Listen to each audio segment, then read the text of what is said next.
राधे राधे दोस्तों, भक्तों, राधे राधे। भक्तों, क्या आपने कभी सोचा है कि जब कोई इंसान इस दुनिया से चला जाता है तब उसकी आत्मा आखिर किसे खोजती है? अपनी मां को, अपने बेटे को या अपने जीवन साथी को? यह सवाल जितना सीधा लगता है, इसका जवाब उतना ही रहस्यमय, चमत्कारी और आत्मा के असली स्वरूप को समझाने वाला है। यह गूढ़ रहस्य स्वयं भगवान श्री राम जी ने माता सीता जी को उस समय बताया था जब दोनों वनवास के दौरान चित्रकूट की पावन धरती पर स्थित अपनी कुटिया में विश्राम कर रहे थे। आसपास शांति थी, जंगल की ठंडी हवा बह रही थी और मंद मंद चांदनी पूरी कुटिया को एक दिव्य प्रकाश से भर रही थी। उसी शांत वातावरण में अचानक माता सीता जी के मन में यह प्रश्न उठा, हे प्रभु, मनुष्य मृत्यु के बाद किसे खोजता है?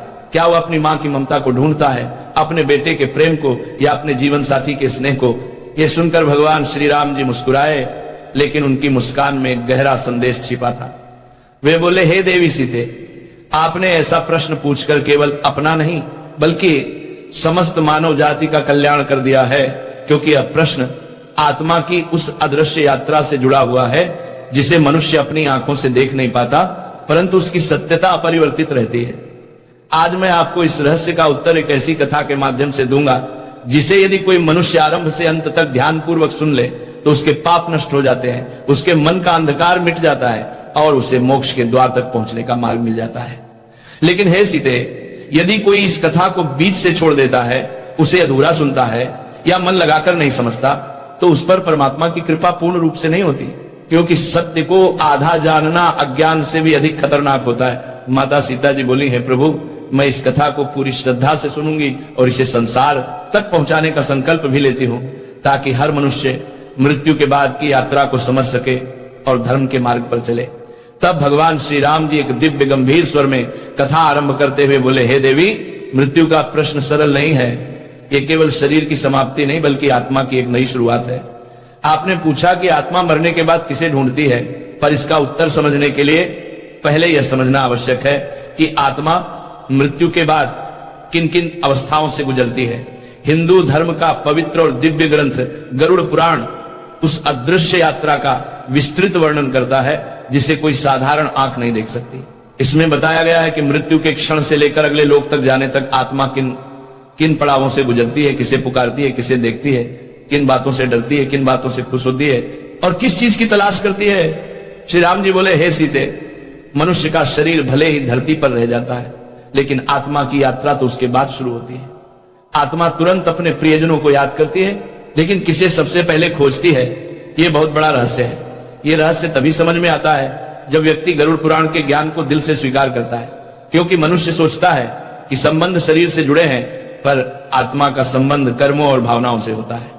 यही कारण है कि मृत्यु के बाद आत्मा कभी मां को खोजती है, कभी बेटे को और कभी जीवन साथी को। लेकिन कौन पहले आता है, यह उसके जीवन के कर्मों और भावनाओं पर निर्भर करता है। और अब सीते, मैं तुम्हें वह अद्भुत कथा सुनाने जा रहा हूं जो बताती है कि आत्मा सबसे पहले किसे पुकारती है और क्यों।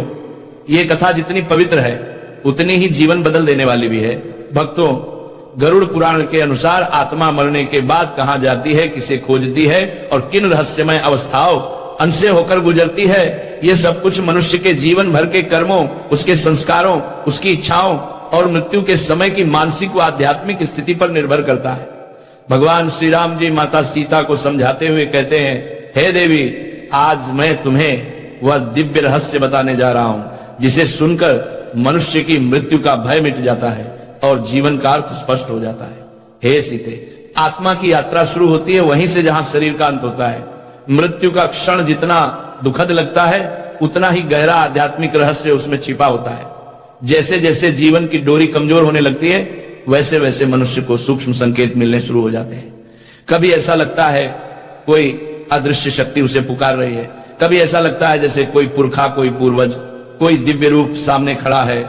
शरीर धीरे धीरे भारी होने लगता है, पैरों से शुरू होकर एक ठंडक ऊपर की ओर बढ़ती है, सांस कभी तेज होती है, कभी बहुत धीमी, और जैसे ही जीवन की अंतिम लौ बुझने लगती है, उसी क्षण आत्मा एक तीव्र ऊर्जा तरंग के साथ शरीर से बाहर निकल जाती है। लेकिन उसे इसका पता भी नहीं चलता। उसे लगता है कि वह अभी भी जीवित है। वो अपने परिवार वालों को देखती है, उनके रोने की आवाजें सुनती है, उनके हाथ पांव पटकने की आवाजें सुनती है, लेकिन वह समझ नहीं पाती कि वे उसे क्यों नहीं देख पा रहे। आत्मा अपने प्रियजनों को रोकना चाहती है, कहना चाहती है मैं यही हूं, रो मत, लेकिन उसका स्वर शून्य में खो जाता है। आत्मा घबराकर हवा में कांपती है, कभी दरवाजे हिलाती है, कभी खिड़की की ओर बहती है, कभी किसी सदस्य के सपने में जाकर सांत्वना देती है कि मैं ठीक हूं। यह आत्मा के भ्रम की अवस्था है, क्योंकि आत्मा को नया शरीर नहीं मिलता, पर पुरानी दुनिया छोड़ने का भय बना रहता है। जो लोग जीवन में सज्जन, सत्यपरायण, दयालु और धर्मशील होते हैं, उनकी आत्मा शरीर से आसानी से निकल जाती है, बिना भय, बिना दर्द। पर जिनके पाप अधिक होते हैं, जो लोभ, मोह और क्रोध में डूबे रहते हैं, उनकी आत्मा के अलग होने का क्षण बहुत पीड़ादायक होता है। इसके बाद शरीर ठंडा पड़ जाता है, आंखें स्थिर हो जाती हैं और सांसें थम जाती हैं। लेकिन आत्मा अभी भी सोचती है कि शायद ये कोई सपना है। घर में रोने की आवाजें बढ़ने लगती हैं तो आत्मा बेचैन होकर उनसे बात करना चाहती है, लेकिन वो केवल हवा में तड़पती रहती है। तभी भगवान श्री राम आगे कहते हैं, हे सीते, जब आत्मा शरीर से अलग होकर इस भ्रम के संसार में भटक रही होती है, तभी एक अदृश्य क्षण आता है जब उसे महसूस होता है कि कोई शक्तिशाली ऊर्जा उसके करीब आ रही है। आत्मा डरती भी है और आकर्षित भी होती है। यही वह समय होता है जब मृत्यु के देवता यमदूत प्रकट होते हैं। परंतु याद रखो, यमदूत हर आत्मा के लिए एक जैसे नहीं होते। श्री राम कहते हैं, हे देवी, यदि आत्मा पुण्यवान होती है, उसके कर्म शुद्ध होते हैं, वह दान, सत्य, सेवा और भक्ति में लीन रहती है, तो उसके पास आने वाले दूत सुंदर, तेजस्वी और दिव्य होते हैं। वे आत्मा को सम्मान पूर्वक स्वर्ग मार्ग की ओर लेकर जाते हैं, जैसे कोई राजा को उसकी यात्रा पर ले जाए। वहां कहीं भय नहीं होता, कहीं अंधकार नहीं होता, केवल दिव्यता का उजाला होता है। परंतु जिन आत्माओं के जीवन में पाप अधिक होते हैं, जिन्होंने दूसरों को दुख दिया, जिन्हें बुरे कर्मों का घमंड था, उनके लिए यह क्षण बेहद कठिन होता है। यमदूतों की उपस्थिति उनके मन में हलचल पैदा कर देती है और आत्मा को एहसास होता है कि अब उसके कर्मों का फल सामने आने वाला है। इसलिए गरुड़ पुराण केवल मृत्यु का ज्ञान नहीं, ये जीवन सुधारने की अंतिम चेतावनी भी देता है, ताकि आत्मा को जाने के समय भय नहीं बल्कि मुक्ति मिले। भक्तों, भगवान श्री राम जी आगे माता सीता से कहते हैं, हे देवी, जब किसी मनुष्य के जीवन में अंधकार भरा होता है, जब वह पाप, अहंकार, क्रोध, लालच और अन्याय में डूबा रहता है, तब मृत्यु के बाद उसके पास आने वाले दूत दिव्य नहीं होते। ऐसे मनुष्यों को लेने के लिए भयानक, विकराल और कठोर यमदूत आते हैं। उनके स्वर से आकाश कांप उठता है, उनकी उपस्थिति से आत्मा भय से थरथराने लगती है। वह आत्मा रोती है, चिल्लाती है, दया मांगती है, लेकिन उसके कर्मों का बंधन इतना भारी होता है कि यमदूत उसे पकड़कर निर्दयता से नरक की ओर ले जाते हैं। इस यात्रा में चीखें भी होती हैं, पछतावा भी होता है और आत्मा को अपने ही किए कर्म काटने लगते हैं। परंतु यह सब केवल शुरुआत होती है, क्योंकि इसके बाद आत्मा को सबसे बड़ा सत्य दिखाया जाता है, उसके पूरे जीवन का दर्पण। हे देवी, जब आत्मा इस दर्पण के सामने खड़ी होती है, तब एक एक पल, एक एक बात, एक एक कर्म उसे स्पष्ट दिखाई देता है। जो भी पुण्य कर्म उसने किए थे, वे उसकी चेतना में प्रकाश, आनंद, शांति और संतोष की मधुर लहरें भर देते हैं। और जो जो गलतियां उसने की थी, वे उसके भीतर भय, दुख और गहरे पश्चाताप के तूफान खड़े कर देती है। आत्मा समझ जाती है कि कोई भी कर्म व्यर्थ नहीं जाता। तब यमदूत कहते हैं, अब तुम्हारा समय इस धरती पर समाप्त हो चुका है, आगे की यात्रा तुम्हारे ही कर्मों के अनुसार तय होगी।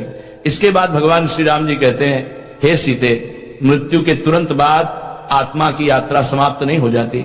गरुड़ पुराण बताता है कि आत्मा मृत्यु के बाद 13 दिनों तक इसी लोक में रहती है, परंतु यह समय सामान्य नहीं होता। पहले 3 दिन आत्मा सबसे अधिक भ्रम में रहती है। उसे लगता है कि वह अभी भी जीवित है। वह अपने घर में घूमती है, परिवार वालों को पुकारती है, उनके पास बैठती है, छूने की कोशिश करती है, पर कोई उसे महसूस नहीं कर पाता। यदि मृत्यु अचानक या दुखद हो तो आत्मा बेचैनी, डर और दर्द से घिरी रहती है। चौथे दिन से आत्मा को धीरे धीरे सत्य का बोध होने लगता है। वह समझने लगती है कि अब वह शरीर का भाग नहीं है। यदि परिवार धार्मिक विधि विधान से क्रियाएं करता है, दीपक जलाए जाते हैं, मंत्र पढ़े जाते हैं, पिंडदान किया जाता है, तो आत्मा को राहत मिलती है, जैसे उसके बोझ धीरे धीरे हल्के हो रहे हो। परंतु जिनकी इच्छाएं अधूरी रह जाती हैं, जिनका मन मोह में अटका होता है, उनकी आत्मा अशांत रहती है, इधर उधर भटकती रहती है। कभी सपने में आकर संदेश देती है, कभी घर में हल्की हवा, अचानक सुगंध या दीपक का बुझना जलगना जैसे संकेत छोड़ती है। हे देवी, यह आत्मा की मौन पुकार होती है, मुझे याद करो, मुझे शांति दो। 7वें से 10वें दिन तक आत्मा के भीतर एक नई समझ जन्म लेती है। वह पृथ्वी से अपने बंधन ढीले होते महसूस करती है और 13वें दिन पिंडदान और श्राद्ध जैसे पवित्र कर्म उसके अगले लोक का द्वार खोलते हैं। जिस आत्मा ने जीवन में धर्म और पुण्य कमाया होता है उसे देवदूत प्रकाश मार्ग से स्वर्ग की ओर ले जाते हैं, और जिसने पापों का बोझ उठाया होता है उसे यमदूत न्याय के मार्ग से नरक की ओर ले जाते हैं। फिर भगवान श्री राम जी कहते हैं, हे सीते, आत्मा मृत्यु के बाद भी संकेत देती है। जब आत्मा मोह में बंधी होती है तो वह अपने प्रियजनों तक संदेश पहुंचाने की कोशिश करती है, कभी सपने में आकर, कभी कमरे में अचानक हवा चलाकर, कभी घर में मनमोहक सुगंध फैलाकर, कभी किसी वस्तु को हिलाकर। ये सब डराने के लिए नहीं होता, बल्कि ये बताने के लिए होता है कि आत्मा अभी पृथ्वी से पूरी तरह मुक्त नहीं हुई है। गरुड़ पुराण कहता है कि शरीर तो मृत्यु के साथ छोड़ दिया जाता है, परंतु चेतना बनी रहती है, और यही चेतना आत्मा को उसके अगले लोक तक ले जाती है। भक्तों, भगवान श्री राम जी माता सीता को आगे समझाते हुए कहते हैं, हे देवी, आत्मा जब देह से अलग हो जाती है तब वह एक अत्यंत सूक्ष्म अवस्था में प्रवेश करती है, जहां वह अपने परिवार को साफ साफ देख सकती है, उनकी बातें सुन सकती है, उनके रोने धोने को महसूस कर सकती है, लेकिन बोल नहीं पाती, क्योंकि अब उसके पास शरीर के वे साधन नहीं होते जिनसे ध्वनि निकलती है। आत्मा सिर्फ चेतना होती है, न स्वर, न स्पर्श, न देह, केवल अनुभव और ऊर्जा। इसीलिए जब आत्मा की भावना गहरी होती है, जब किसी से उसका प्रेम अधूरा होता है, जब कोई संदेश देना जरूरी होता है, तब वह बिना बोले ही संवाद करना शुरू कर देती है। कभी वह स्वप्न के माध्यम से आती है, कभी अचानक एक मीठी दिव्य सुगंध बनकर कमरे में फैल जाती है, कभी पंखे, बल्ब या कोई वस्तु अचानक अपने आप बंद चालू होने लगती है। ये डराने के लिए नहीं, बल्कि मैं यहां हूं कहने का मौन संकेत होता है। हे देवी, मोक्ष का अर्थ यही है, जब आत्मा अपने सारे बंधन, सारे भय, सारे कर्मों के फलों को छोड़कर परमात्मा में पूरी तरह विलीन हो जाती है। वह फिर न लौटती है, न भटकती है, न संकेत देती है। यह आत्मा की सबसे ऊंची अवस्था है। परंतु जो आत्माएं स्वर्ग या नरक जाती हैं, वे अपने अपने कर्मों का फल भोगती हैं और पृथ्वी के कार्यों में हस्तक्षेप नहीं करती। लेकिन जो आत्माएं अधूरी इच्छाओं में बंध जाती हैं, जो अपने परिवार के लिए चिंता छोड़ नहीं पाती, जो अचानक मृत्यु के कारण भ्रम और पीड़ा में फंस जाती हैं, वे कभी कभी संकेत देकर सहायता चाहती हैं। गरुड़ पुराण बताता है कि हमारे पितृ यानी हमारे पूर्वज पितृलोक में निवास करते हैं। जब वंशज श्रद्धा से पिंडदान और श्राद्ध करते हैं तो पितृ प्रसन्न होकर आशीर्वाद देते हैं, और यदि परिवार पर कोई संकट आने वाला हो, कोई गलती होने वाली हो, कोई दुख सामने हो, तो पितृ आत्माएं स्वप्न में संकेत देती हैं या अंतर्मन में हल्की संकट की चेतावनी देती हैं। बहुत लोग बताते हैं कि जब वे किसी बड़े हादसे से बचे, जब अचानक उन्हें किसी अदृश्य शक्ति का संरक्षण महसूस हुआ, तो वो कोई देवता नहीं बल्कि उनके ही पितरों की आत्माएं थी, जो कठिन समय में उनकी रक्षा करती रही। हे देवी सीता, जब घर में श्राद्ध, पिंडदान, हवन या धार्मिक पाठ होता है तो आत्माएं प्रसन्न होकर उस घर में दिव्य ऊर्जा भर देती हैं, मानसिक शांति आती है, भय दूर होता है, घर परिवार में समृद्धि बढ़ती है। आत्माएं केवल स्वप्न में ही नहीं बल्कि विचारों के माध्यम से भी संवाद करती हैं। कभी किसी निर्णय में मन अचानक सही गलत का संकेत दे दे, कभी कोई अनजाना डर रोक दे, कभी कोई मधुर अनुभूति आगे बढ़ा दे। ये सब सूक्ष्म संवाद हैं जिनमें प्रेम भी छिपा होता है। प्रेम चेतावनी भी और आशीर्वाद भी। भगवान श्री राम जी कहते हैं, हे सीते, आत्माओं को प्रसन्न रखने, उन्हें सम्मान देने और उन्हें शांति देने के लिए मनुष्य को हर वर्ष पितृपक्ष में श्रद्धा और पिंडदान करना चाहिए। गरुड़ पुराण, पितृ स्तोत्र और महामृत्युंजय मंत्र का पाठ करना चाहिए। गरीबों को भोजन और दान देना चाहिए। इससे न सिर्फ पितृ आत्माएं प्रसन्न रहती हैं बल्कि परिवार की रक्षा भी करती हैं। लेकिन हे देवी, जो आत्माएं अत्यधिक अधूरी इच्छाओं में फंसी रहती हैं, जो दुख और मोह में बंधी होती हैं, वे कभी कभी बेचैन और खतरनाक भी हो जाती हैं, और उन्हें शांति दिलाने के लिए विशेष पूजा, पाठ, मंत्र, जाप और दान की आवश्यकता होती है, ताकि उनका कष्ट समाप्त हो जाए और वे अपने अगले लोक की ओर बढ़ सके। भक्तों, भगवान श्री राम जी माता सीता से आगे कहते हैं, हे देवी सीते, क्या कभी आपको ऐसा महसूस हुआ है कि जब जीवन में सब कुछ बिखर रहा होता है, जब रास्ते बंद होने लगते हैं, जब मन निराशा के अंधेरे में डूब जाता है, तभी अचानक किसी अदृश्य शक्ति का हाथ आपको संभाल लेता है? कभी कोई रास्ता अपने आप खुल जाता है, कभी कोई बुरा घटना टल जाती है, कभी कोई सही निर्णय अचानक मन में उतर आता है। हे सीते, ये संयोग नहीं होता, ये हमारे पूर्वजों की आत्माओं का मार्गदर्शन होता है। कभी परमात्मा का संकेत होता है तो कभी हमारे अपने अच्छे कर्मों की उजली छाया होती है। इन्हीं दिव्य संकेतों के बाद भगवान श्री राम जी आत्मा के सबसे गहरे प्रश्न पर बात करते हैं। हे देवी, मनुष्य मरने के बाद आत्मा किसे खोजती है? अपनी मां को, अपने बेटे को, अपने पति को या अपनी पत्नी को? यह प्रश्न जितना भावुक है उतना ही रहस्य और आध्यात्मिक गहराई से भरा हुआ है।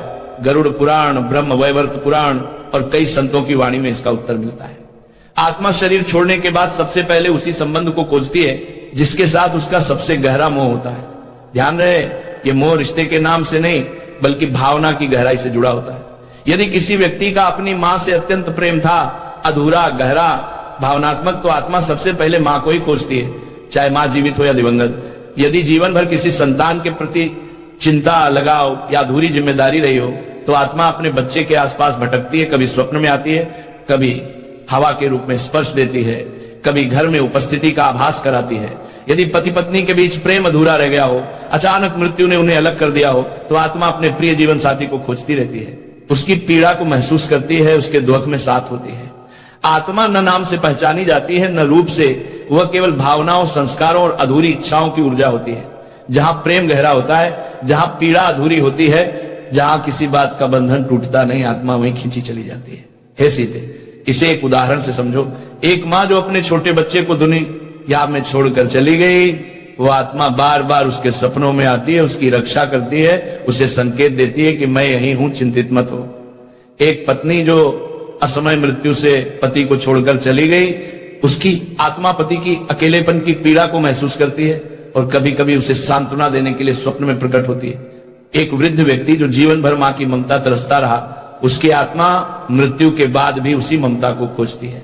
इस प्रकार आत्मा मां, बेटा, पति, पत्नी, इनमें से किसी भी रूप में उसी को खोजती है जिसके साथ उसका सबसे गहरा भावनात्मक बंधन रहा हो।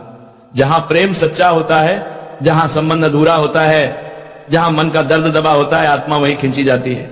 भक्तों, अंत में भगवान श्री राम जी कहते हैं, हे देवी सीते, आज जो रहस्य आपने सुना, यदि इसने आपके हृदय को छुआ है, यदि इससे आपके मन में ईश्वर के प्रति श्रद्धा और आत्मा के प्रति समझ बढ़ी है, तो इसे अपने परिवार, अपने मित्रों, अपने प्रियजनों तक पहुंचाना ही इस ज्ञान का सच्चा फल है। क्योंकि यह ज्ञान केवल कहानी नहीं बल्कि मानव जाति के कल्याण का द्वार है। आत्मा के इस रहस्य को जो भी सच्चे मन से समझ लेता है, उसके जीवन से भय मिट जाता है, भ्रम दूर हो जाता है और मोक्ष का मार्ग स्पष्ट होने लगता है। हे भक्तों, इसी के साथ यह दिव्य कथा समाप्त होती है, पर इसका प्रभाव आपके जीवन पर अभी से शुरू हो चुका है।